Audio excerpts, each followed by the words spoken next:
Foot.fr, fournisseur officiel de football. Salut tout le monde et bienvenue dans ce nouveau JT Foot Mercato. Endrick vit des moments difficiles depuis son arrivée au Real Madrid. S'il a eu quelques fulgurances en sortie de banc, il n'est clairement pas dans les premiers choix de Carlo Ancelotti. C'est aussi difficile en dehors des terrains pour le Brésilien qui a appris une terrible nouvelle en cette période de fête. Un homme de 38 ans a en effet été abattu le matin de Noël et cet individu faisait partie des proches du joueur du Real Madrid. Mauricio Núñez Gonçalves était le beau-frère de la sœur d'Endrick, Lavina Sudré. Il se trouvait dans un bar local au moment du meurtre lorsqu'un homme de 24 ans s'est approché de lui. Le criminel a sorti une arme et a tiré le premier coup de feu. La victime a tenté de s'enfuir mais a été rattrapé par l'homme avant de décéder de plusieurs blessures par balle à la tête. On part en Angleterre avec le Boxing Day qui nous a offert de belles affiches. Liverpool est en tête de la première ligue et prend provisoirement 7 points d'avance sur Chelsea grâce à sa victoire 3-1 sur Leicester. Virgil van Dijk, Trent Alexander-Arnold et Mohamed Salah ont brillé dans ce match. L'occasion pour l'entraîneur des Reds, Arne Slot, de revenir sur la situation contractuelle de ces 3 joueurs. Nous ne parlons pas de contrat en public, c'est quelque chose qui concerne les joueurs et Richard Hughes, le directeur sportif de Liverpool. Ce n'est pas à moi de parler de ces situations en public, mais il est clair que Mo et Van Dijk ont fait un très bon match. Trent a bien joué dans l'ensemble, à une ou deux exceptions près, mais surtout en deuxième mi-temps, il a été très bon. C'est de cela que nous pouvons parler, pas des contrats. Pendant ce Boxing Day, on a aussi eu le droit à la frustration de Ruben Amorim. Depuis son arrivée à Manchester United, le Portugais fait face à une situation délicate. Avec un bilan de 4 victoires, 1 nul et 5 défaites en 10 rencontres, son équipe peine à convaincre, occupant une inquiétante 14e place en Première Ligue. Lors du Boxing Day, les Red Devils ont encore chuté face à Wolverhampton, un match marqué par l'expulsion de Bruno Fernandes. Selon le Manchester Evening News, Amorim, décrit comme impitoyable avec ses joueurs, n'a pas caché sa frustration. Il a donné son sentiment en conférence de presse. In this moment we just have to survive and to win some time to work on the team. We already knew it. We start I start this job and you start with the team the new idea without any time to train, with a lot of games, tough games, and we already knew it. So it's a long journey, like I said in the first day. We have to continue and we have to fight these bad moments, but because this is part of football.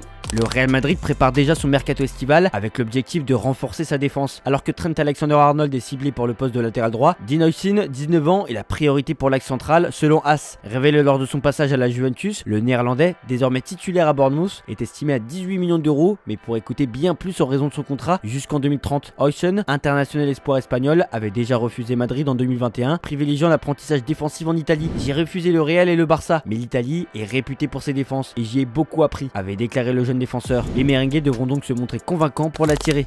C'est la grosse info de la journée, la justice espagnole refuse l'inscription de Dani Olmo. Selon Mundo Deportivo, les dirigeants catalans espéraient une décision favorable, mais le juge qui se charge du dossier en a décidé autrement. Une décision qui concerne également l'attaquant de Girona Pau Victor, qui avait été transféré définitivement au Barça l'été dernier. Selon Mundo Deportivo, les dirigeants étaient pourtant très optimistes et cette issue serait donc un véritable coup dur dans ce dossier particulièrement complexe. Ce refus met le Barça sous pression, sans licence valide, Olmo ne pourra ni jouer en Liga, ni participer à la Ligue des Champions. Pire, une clause spécifique dans son contrat lui permettrait de quitter le club libre dès janvier 2025 si aucune solution n'est trouvée. Le directeur sportif Deco, qui se voulait rassurant il y a 2 semaines, doit désormais trouver des financements en urgence pour éviter de perdre l'international espagnol gratuitement. Du côté du clan Olmo, on est confiant. El Desmarque a obtenu une première réaction de l'entourage du footballeur. Ainsi, le clan Dani Olmo assure qu'il n'y a aucune inquiétude après le refus de son inscription en Liga. Le joueur, tout comme ses proches, sont confiants et persuadés qu'une solution va être trouvée dans les prochains jours par les culés. Dans l'après-midi, la Liga a réagi au verdict et elle en a pris acte. La Liga a établi des règles d'équilibre budgétaire mettant en œuvre la compétence que lui confère la loi. L'autorisation de dépenses excessives a pour but que l'absence de longue durée ne porte pas atteinte à la compétitivité de l'équipe et non qu'une absence de longue durée permette l'inscription d'autres joueurs qui, via leur salaire, dépassent la limite fixée, comme l'était l'intention du FC Barcelone.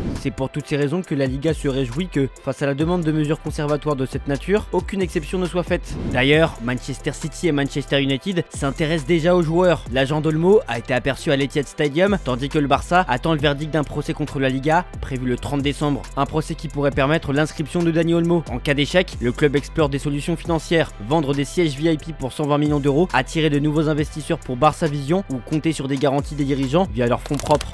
Une autre star du Barça pourrait plier bagages et sa destination serait déjà trouvée. L'avenir de Frenkie de Jong au FC Barcelone semble de plus en plus incertain. Sous contrat jusqu'en 2026, le millionnaire hollandais n'a pas prolongé et serait prêt à explorer de nouvelles options. Selon AS, son agent, Ali Derson, a récemment sondé le marché saoudien et discute avec des clubs de la Saudi Pro League. Bien que les échanges soient encore préliminaires, ces démarches montrent que de Jong envisage un départ de Catalogne, attiré par les salaires élevés proposés en Arabie Saoudite. AS ajoute qu'il a toujours la possibilité de continuer à jouer dans un grand championnat européen, mais qu'il n'aurait pas les mêmes avantages qu'en Arabie Saoudite. Lors des Globe Soccer Awards à Dubaï, Jorge Mendes a rassuré les fans du FC Barcelone sur l'avenir de Lamine Yamal. Il est certain que Lamine Yamal va bientôt renouveler son contrat, il devrait rester à Barcelone. Je ne peux pas vous dire si ce sera dans un mois ou deux, mais c'est certain. La saison dernière, Lamine a été phénoménal. Pour moi et pour beaucoup, il a été le meilleur joueur du monde l'année dernière avec l'Espagne et le Barça. C'est un joueur totalement différent.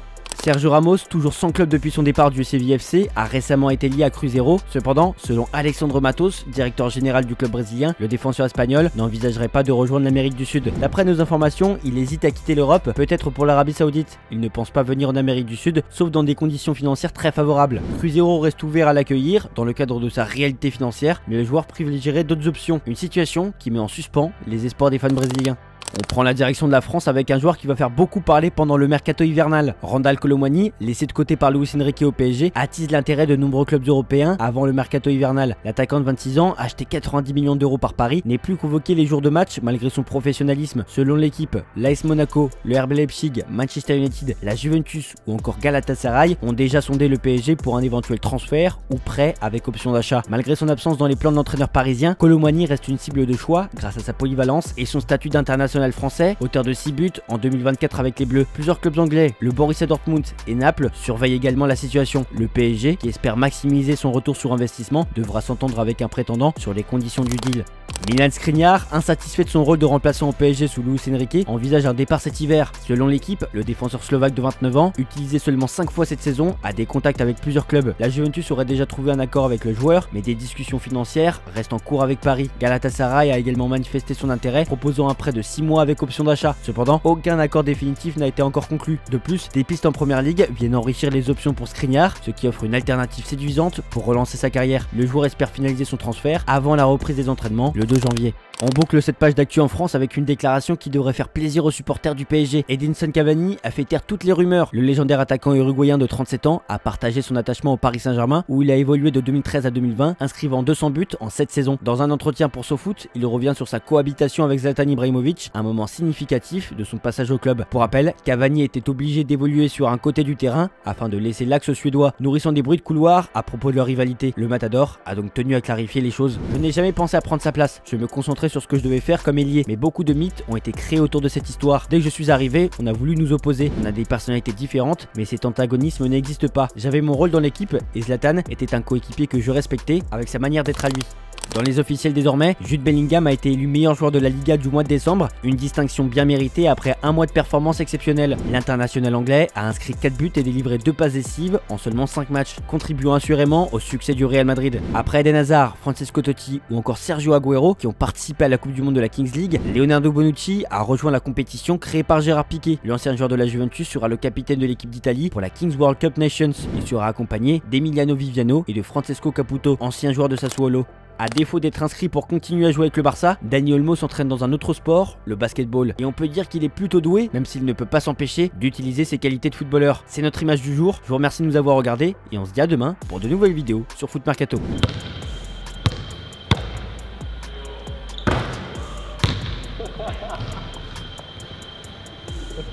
It was a good one.